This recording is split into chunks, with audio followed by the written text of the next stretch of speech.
पश्चाताप झाला का शरद पवारांना? शरद पवारांना पश्चाताप झाला? अरे चुकीचं झालं. भूमिका घेतलेली आहे, मूळ ओबीसींना तिकीट द्या असं त्यांनी म्हटलेलं आहे. तर तुम्ही दोघं त्यांचा प्रचार पश्चाताप झाला का शरद पवारांना?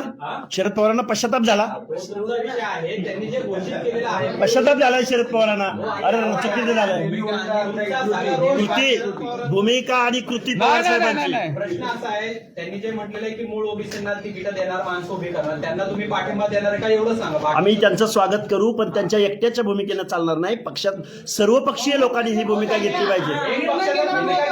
सर्व पक्षीय. अरे ऐका, अजून ऐका ना, त्यांनी जाहीर केलंय लबाडात जाऊतने एक महिन्याभर का तुम्ही म्हणतात ते लबाडे जेवल्याशिवाय त्यांनी तिकीट तर वाटून द्या. 44 ओबीसी मधनं कळून द्या पुणे महानगरपालिकेमध्ये. इथंच आम्ही तुम्हाला प्रश्न विचारू की पवार साहेबांच्या पक्षाने 44 मूळ ओबीसींना तिकीट दिलंय. तो निर्णय अंमलात आणला तर आम्ही त्यांचं स्वागत करू.